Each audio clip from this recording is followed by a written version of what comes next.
Ladies and gentlemen, have you ever heard the old saying, where there's a will, there's a way? Well, I have a new saying for you. Where there's an Amazon factory, there's a Tears of the Kingdom copy. Sometimes, reality is often stranger than fiction, and the whole launch surrounding Tears of the Kingdom almost felt like a fever dream. All the leaks, all the rumors, all the everything going on. Let's go over a pretty crazy story surrounding this game. My name is Robot Joe and I'm your host as always. Let's go ahead and get started.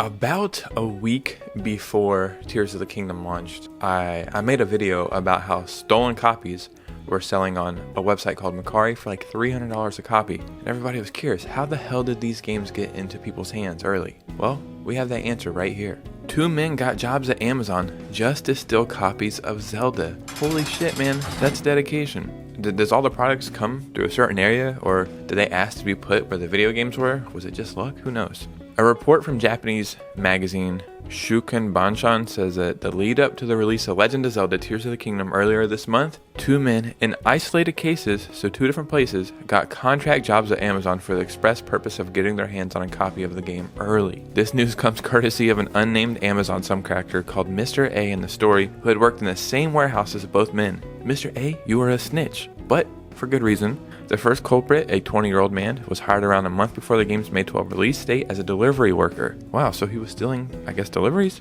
I don't know how that would work. A few days before Tears of the Kingdom was due to drop, however, he simply stopped coming into work. Pretty suspicious. When Mr. A called his home, the man's mother answered and straight up told him her son was playing video games. When Mr. A later found out the game was Zelda and neither the physical or digital copy of the game had been released, he confronted the employee, who instantly confessed that he only got the job to get his hands on Zelda early and had lifted a copy from the warehouse when they arrived. I mean, that's dedication. You get a job where you could make money, but just to steal a copy of Tears of the Kingdom.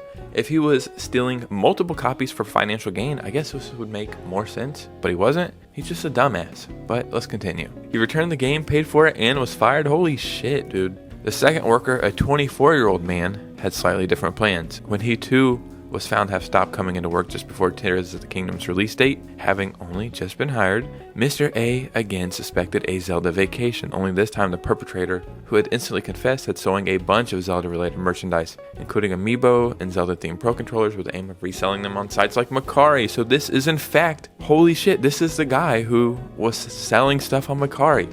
We have finally solved this freaking mystery. This is crazy. Internet is crazy, man. One of my favorite things about making videos is like building up a story and reporting on it and then finding an answer. It's like journalism or something. It's really cool. These are the two employees that they know about. I guess you could have just not stopped coming to work. There's probably millions of copies of this stuff out there. If you would have just stole the copies, continued going to work, you may have never even been caught. I mean, you were fired anyway, so you might as well just kept going to work, continued to get some money, paychecks, and they may never even have got caught. But remember, we're talking about dumbasses here. Mr. Robot Joe says a dumbass will do dumbass stuff. I just think this is cool. I was finally able to wrap all this up. I reported on stolen copies being sold on Mercari before the game dropped, and now we were able to close the case. That's right. In the comments below, let me know what you guys think about all this. I would love to hear it. Before we get out of here, I just want to say thank you for all the support. We're almost at 1,000 subscribers, so if you guys could, please hit that like and subscribe button on the way out. You guys know me. I'll see you soon with a new video. Peace out.